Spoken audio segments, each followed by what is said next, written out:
In this section, we're going to look at how to write equations for precipitation reactions. So let's have a look at what we're asked to do.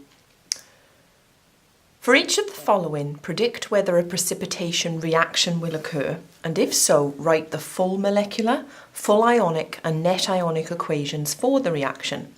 So our first example, we're told that an aqueous solution of magnesium chloride is added to a solution of sodium carbonate. Now then, let's rewrite those reactants underneath so we can see what we're dealing with.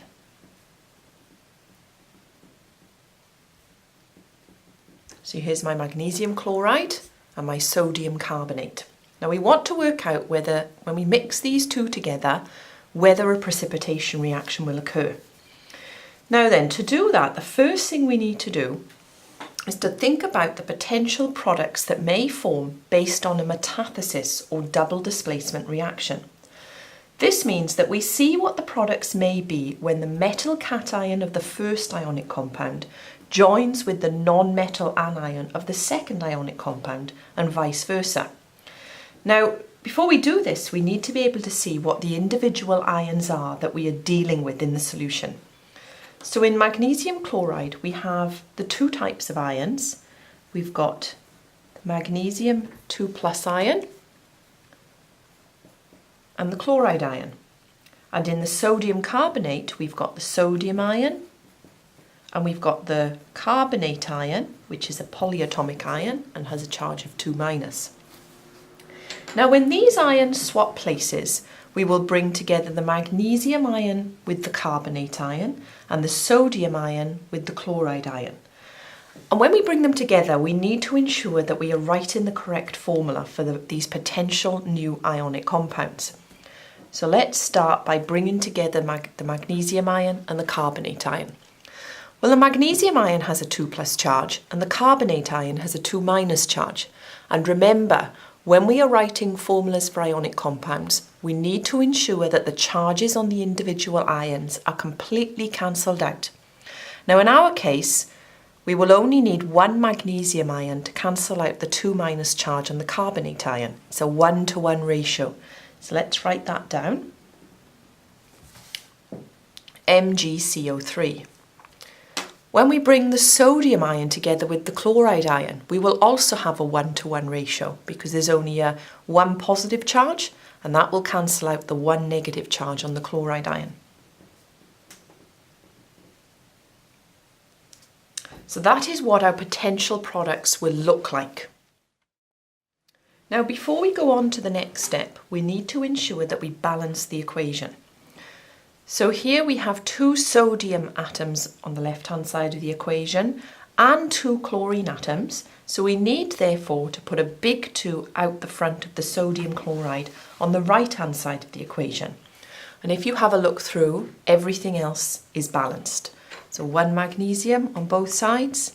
Now we've got the 2 chlorines, 2 sodiums and the 1 carbonate ion. So now we need to use solubility rules to determine if a precipitate will form or not. And to do this, we can use a solubility table. I'm going to use the one that's in the Chemistry Companion textbook, and it's table 6.1 in the Chemistry Companion. Now let's remember the potential products for our reaction. The potential products are our magnesium carbonate and our sodium chloride. So what we want to do is work out whether these are soluble or insoluble. Let's start with sodium chloride. Now if we look at the top part of the table, this deals with soluble compounds. And we're told here that group 1A metal salts, and sodium is one of those group 1A metal salts, all group 1A salts are soluble and there are no exceptions. So this means that our sodium chloride therefore is soluble. If we come down to the second part of the table, under insoluble compounds, we'll see a listing for carbonate salts. Now we're told that most carbonates are insoluble. Our magnesium carbonate is not one of the important exceptions, so therefore we can conclude the magnesium carbonate is insoluble, and therefore that will be a precipitate. Now let's come back to our equation, and we can represent this in the equation here.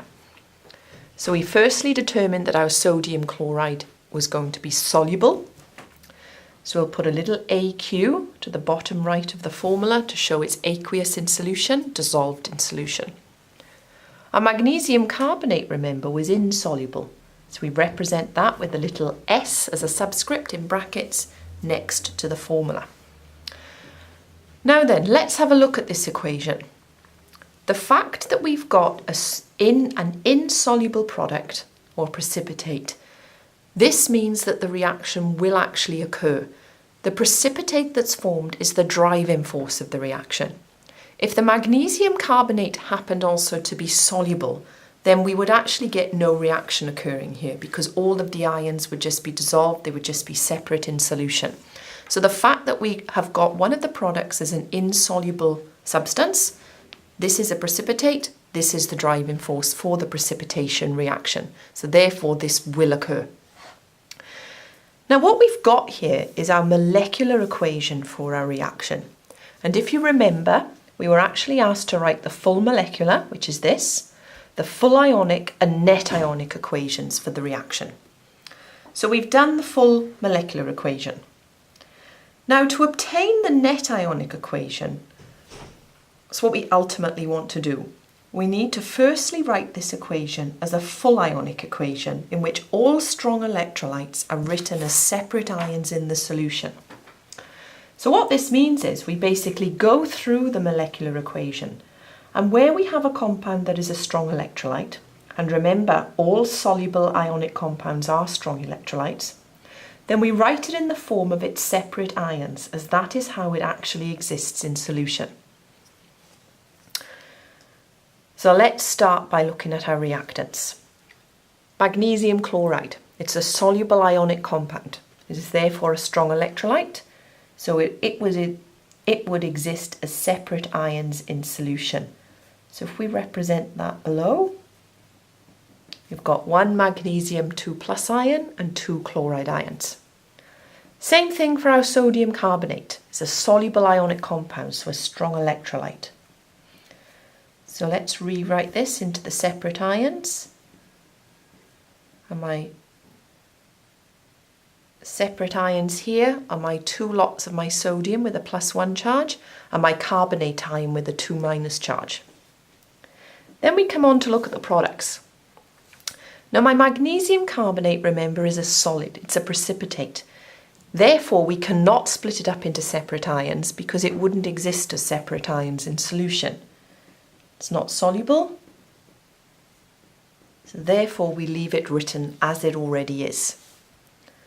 And finally our sodium chloride, it's a soluble ionic compound, therefore it's a strong electrolyte, so we write it as separate ions in solution. And here we have 2 lots of the sodium ions with a +1 charge and 2 lots of the chloride ions with a 1- charge. Now this is our full ionic equation. Now to get the net ionic equation from this, we look at the full ionic and see if there are any ions that appear on both sides of the equation in the same chemical and physical form, i.e. the ions that don't change going from the left-hand side to the right-hand side of the equation. If there are, then this means that these particular ions don't take part in the reaction. They are merely spectators. They are called spectator ions, in fact, and we can actually cancel them out. So if we look at our full ionic equation, we can see that the chloride ions and the sodium ions appear on both sides of the equation in the same physical and chemical form. These are our spectator ions, and we can cancel them out to leave us with the net ionic equation. And I'll rewrite this net ionic equation underneath.